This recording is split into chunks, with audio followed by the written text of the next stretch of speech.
Tôi xin chào các bạn, tôi là Duy Anh. Tôi muốn chia sẻ với các bạn những kinh nghiệm chụp ảnh trên máy bay của tôi, chụp qua cửa sổ của máy bay. Việc đầu tiên là các bạn lên máy bay, các bạn chụp thử qua ống kính, kiểm tra lại xem có nét, có sáng hay không. Yêu cầu là đúng sáng. Và các bạn thấy tôi đã chụp qua ô cửa của máy bay để kiểm tra lại một lần nữa. Sau đó bắt đầu chụp xuyên qua ống kính, xuyên qua cửa kính bằng tốc độ rất nhanh. Và thường thì tôi để ưu tiên tốc độ để tốc độ rất nhanh 1/1000 giây, và ưu tiên cho tốc độ các bạn có thể để mode S hoặc là mode DV đối với máy Canon. Chụp bằng ống kính fix góc rộng là tốt nhất. Điều rất quan trọng nữa là không autofocus, vì nếu không máy sẽ lấy nhầm nét trên cửa sổ và nó không nét phía dưới. Các bạn phải lấy nét tay để manual và để 3 mét hoặc vô cực lúc nào nét. Và yếu tố rất quan trọng.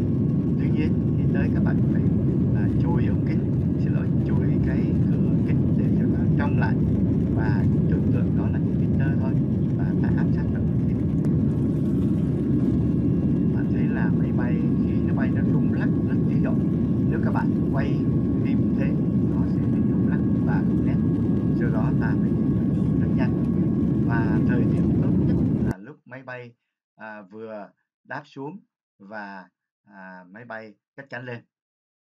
Và các bạn nhớ nha, lên là đây, các bạn chụp thử qua ống kính, qua cái tôi thấy là những người khiêng vác này họ cầm cái thùng họ vất cái đùng xuống. Do đó nếu các bạn để những cái đồ quý dễ vỡ thì rất nguy hiểm.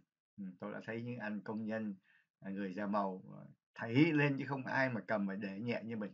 Và chụp thử những máy bay qua. Khi các bạn chụp tốc độ nhanh thì máy bay sẽ dừng lại. Còn nếu các bạn để tốc độ chậm thì nó sẽ bị nhòe đi. Thì ta thử vài cái xong giấu máy ở dưới chân ghế. Các bạn đừng có cầm mấy cô tiếp viên, nhất là tiếp viên của người Việt Nam sẽ khó chịu khi chúng ta cầm máy và kêu ta cất đi. Không ai cấm cho mình chụp đâu. Các bạn cứ tha hồ chụp. Nhưng mà bắt đầu máy bay cất cánh hãng chụp. Còn bình thường các bạn chụp thì mới cố sợ chụp trên cố thôi. Đó là kinh nghiệm của tôi. Tôi đi đâu tôi cũng mang chụp và có nhiều cơ hội chụp rất thú vị. Gặp may nữa là hình rất đẹp. Mời các bạn xem. Đây là thành phố Boston, nằm sát biển, do đó là cái mặt nước biển là nơi chụp rất đẹp. Và nắng sớm 7 giờ, nó hơi vàng nhưng mà nó đầu góc rất là hay. Những cái cây mùa thu, cuối thu, đầu đông đã vàng hết. Thành phố đã nhìn thấy. Và nhất là những cái con đường cao tốc. Đây tôi chụp ở Houston, đường cao tốc từ Houston. Khi máy bay nghiêng cánh thì mới chụp được hình ảnh này. Còn máy bay đang bay cũng hơi khó chụp. Và đi đâu tôi cũng luôn luôn kè cái máy Sony Z7. Máy này nó bé, gọn lắm. Các bạn để chụp.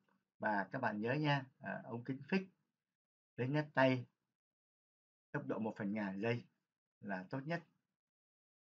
Và chúng ta có thể chụp từ trên cao xuống, phong cảnh rất đẹp. Khó có gì đẹp hơn.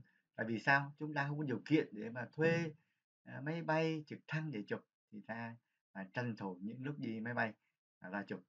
Tôi rất thích và luôn luôn lên máy bay tôi thư giãn bằng cách chụp ảnh. Tôi sẽ quên đi thời gian, quên đi nỗi lo về cái khi máy bay bay lên trời. Không nghĩ gì hết mà cứ tập trung chụp hình. Và máy bay đã đến hồi nào không hay. Mời các bạn nghe và những cái chia sẻ những kinh nghiệm của tôi.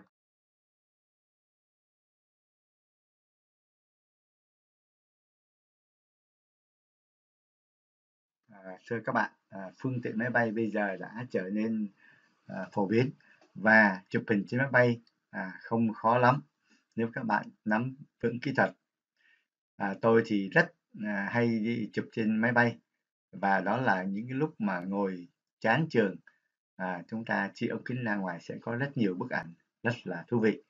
Các bạn thấy rằng là việc đầu tiên là các bạn phải đăng ký ngồi, đừng sát thứ nhất đăng ký ngồi sát cửa sổ, thứ hai phải ngồi dưới đừng vướng cái cánh, để khi các bạn đưa ống kính ra các bạn sẽ chụp toàn thấy cánh, rất là khó chịu. Đầu tiên các bạn phải nhớ là máy bay nó bay tốc độ rất nhanh, do đó chúng ta phải để tốc độ nhanh để chụp, hoặc các bạn để chế độ Mode S đối với máy Nikon, hay là Mode TV với máy Canon, thì các bạn để tốc độ 1/1000 giây, khẩu độ sẽ chạy theo. Ví dụ gặp hôm trời nắng thì các bạn sẽ để ISO 400, còn nếu trời không nắng dịu ta để ISO 800. Đó là phần kỹ thuật. Kế tiếp các bạn ngồi sát cửa sổ và nhớ mang theo một cái miếng vải hoặc cái bông gòn, chúng ta chùi cái cửa cho thật sạch sẽ. Và mới đầu khi chúng ta lên là chúng ta chụp thử. Các bạn sẽ chụp thử qua cái cửa kính. Các bạn nhớ nha, phải lấy nét tay. Các bạn đừng có auto focus, nó sẽ lấy nhầm cái cửa kính. Cửa kính hơi bị dày, do đó nó sẽ lấy kính. Các bạn phải để thước, không cần focus, không cần lấy nét tay nữa, mà các bạn cứ để ở khoảng vô cực, góc rộng và ống kính fix là thích hợp nhất. Và cái lúc chụp tốt nhất là cái lúc máy bay vừa lên cũng như máy bay vừa xuống. Các bạn nên chọn đi những cái giờ như là 8 giờ sáng hoặc 4-5 giờ chiều. Đó là thời điểm chụp đẹp nhất, ánh sáng nó chếch ngang sẽ nổi khối lên. Đây các bạn thấy tôi chụp xuyên qua cái cửa kính máy bay nhưng mà vẫn nét tốt. Nhờ vào tôi chụp ống kính fix, kể cả ban đêm cũng vẫn chụp được. Ban đêm thì có thể ta tăng ISO lên 1600, 3200 nhưng mà chụp cho vui thôi. Và tôi nói lại, đầu tiên các bạn phải để tốc độ nhanh, lấy nét tay, đừng chụp ngược nắng, ngược sáng trên đây. Nắng sẽ chiếu vào máy và bị mù. Đây, các bạn thấy chụp mây biển vào lúc mà nắng chiều, cho đó là nó nổi những cái khối. Khi máy bay lên cao rồi thì chỉ chụp mây thôi. Mây trời cho lạ, hoặc đây là các bạn thấy cái màn nước biển ở dưới. Tôi nhắc lại, chụp bằng ống kính fix là tốt nhất, và lấy nét tay các bạn cứ để vô cực là chỗ nào cũng nét hết. Đương nhiên các bạn phải khống chế khẩu độ, các bạn phải liếc coi khẩu độ khoảng 8, 5, 6 là được, 11 là tốt nhất. Khi bóng đổ chiều thì các bạn thấy là những cái bóng đổ nó làm cho ảnh nó nét lên. Và sau khi máy bay đáp xuống chúng ta có thể chụp. Và khi máy bay mới lên các bạn cũng đừng có móc máy ra liền. Đặc biệt là mấy cô tiếp viên người Việt Nam của Vietnam Airlines Jetstar thường thấy móc máy ra là họ kêu mình cất đi. Các bạn để dưới chân của mình và bắt đầu máy bay vừa cất cánh là ta bấm. Đó là thời điểm tốt nhất mà mấy cô cũng không có rảnh mà ra không cho các bạn chụp. Theo tôi biết thì trên máy bay không cấm chụp ảnh, nhưng mà mấy cô vẫn có thể làm chúng ta khó chịu, yêu cầu cất máy ảnh đi. Thì các bạn thấy rằng là đó, sau khi lên cao rồi ta tha hồ bấm. Và cái khoảnh khắc đẹp nhất là lúc máy bay sắp sửa đáp xuống, cũng như máy bay mới lên, thì đó là khoảnh khắc đẹp nhất. Đây là tôi chụp ở bang Minnesota, cái vùng mà có vạn hồ, thì nhìn xuống là thấy nước ngay, thấy nhỏ nhỏ như các bạn chĩa xuống chụp. Và các bạn phải chú ý cái kính bây giờ nó là cái filter, là kính lọc. Khi mới lên là ta thử liền, là ta kiểm tra lại xem là độ nét. Sau khi kiểm tra xong cứ thế mà bấm thôi. Các bạn để tốc độ 1000, có thể để mode S hoặc là mode T, ưu tiên tốc độ thì khẩu độ chạy theo. Và nhớ nha, đừng có focus. Nếu ta focus thì sao? Nó sẽ lấy nhầm, nó tưởng cái cửa kính là cái điểm lấy nét, rồi nó sẽ chạy lung tung. Đây các bạn, cái ảnh là vừa áo nét đây các bạn. Và khi các bạn nhìn xuống sẽ thấy những bố cục rất hay, nhất là những cái đường cao tốc, ngoằn ngoèo hay dòng sông, nó cắt cái bức ảnh ra rất thú vị. Và các bạn có thể là cứ bấm liên tiếp về, chúng ta sẽ kiểm tra lại. Và tôi đi đâu thì tôi cũng để cái máy dưới chân. Tôi chỉ thường tôi chụp bằng cái Sony NET7 cho nó gọn nhẹ. Tôi ít mang máy chuyên nghiệp lên và mang một cái ống kính fisheye hoặc là ống kính wide góc rộng 28 là đẹp. Rồi cứ để 2,5 mét và cứ áp sát ống kính vào cái kính máy bay và bấm. Các bạn quan sát thấy là tôi chụp này lúc là máy bay nó vừa chuẩn bị đáp, nó hơi nghiêng cánh. Nếu mà may mắn nó nghiêng cánh về cái phía cảnh đẹp thì ta có thể chụp. Chứ nếu không thì ta chụp ngang ngang rất khó chụp, nó sẽ vướng và nó sẽ mờ một cái góc khi ta không áp sát ống kính máy ảnh vào trong cái cửa kính máy bay. Và các bạn thấy không? Đây, cái bóng nó in. Tôi vừa chụp vừa quay, do đó cái điện thoại của tôi nó in bóng bảng. Và những lúc nó xà ngang, các bạn thấy đây. Đấy, cái màu cam đó là do cái tay cầm của cái điện thoại nó áp vào, nó in bóng bảng. Rất dở, chúng ta phải chú ý, nó vẫn in bóng. Và vô tình gặp duyên may ta có thể chụp được những cái bố cục rất đẹp, như cái bức ảnh này. Để chụp được cái hồ muối ở Salt Lake City, tôi đã tìm cách đi vé máy bay cho nó quá cảnh thành phố Salt Lake City, bang Utah, để chụp được những cái hồ muối mà nhìn từ trên cao xuống giống như những bức tranh. Tôi sẽ giới thiệu các bạn lên. Do tôi thường hay mua vé giá rẻ để cho máy bay nó quá cảnh nhiều nơi. Đây các bạn thấy không? Dòng sông là một cái bố cục, nó là một bố cục chéo góc hoặc là chữ S trên một bức ảnh.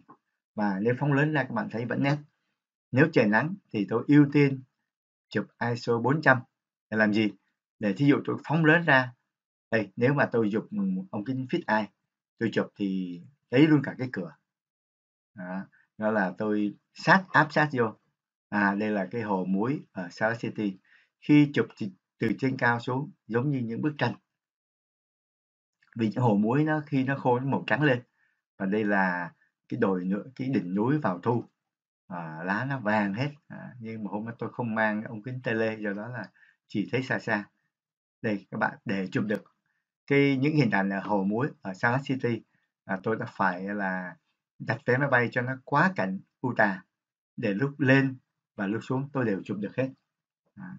Rất tiếc hôm đó nắng buổi trưa, do đó là nó không độc đáo lắm, nhưng mà cũng tạm được. Làm sao mà mình có thể thuê được máy bay trực thăng hay để chụp được? Rất là tốn kém. Và để có những bức ảnh từ trên cao, tôi đã luôn đi tìm vé máy bay giá rẻ, quá cảnh, mất thời gian. Và khi chụp trên máy bay thì chúng ta lại cảm thấy dễ chịu. Thay vì ngồi căng thẳng thì chúng ta quan sát, ta chụp thì máy bay đến lúc nào không hay. Mời các bạn là chụp thử và rút kinh nghiệm cho. Bây giờ máy bay cũng không khó rồi. Và các bạn nhớ thử nghiệm vài lần, cứ chụp nhiều về các bạn sẽ có những ảnh rất đẹp. Vô tình có những bố cục rất hay. Rồi các bạn nhớ nhấn subscribe, share để ủng hộ tôi và like. Rất cảm ơn các bạn đã lắng nghe. Tôi sẽ tiếp tục nói về kỹ thuật chụp ảnh với nhiều chuyên đề khác nhau. Cảm ơn các bạn đã lắng nghe. Nhớ truyền cho các bạn mình xem nha. Và sẽ thấy rằng là chụp hình không khó lắm, nhất là chụp trên máy bay.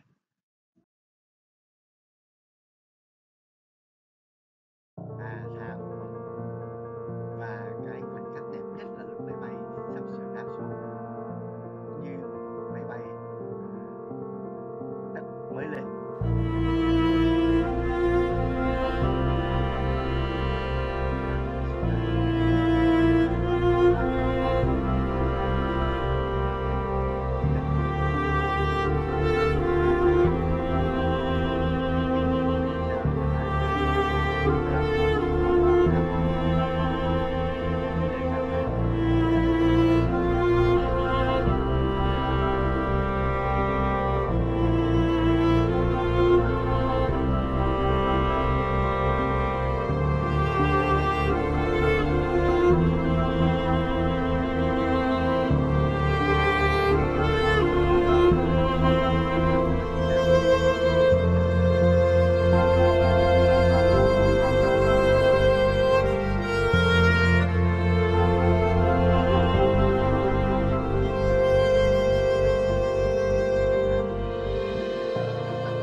duyên may ta có thể chụp được những cái bố cục rất đẹp đó, như cái bức ảnh này. Để chụp được cái hồ muối ở Salt Lake City, tôi đã tìm cách đi vé máy bay cho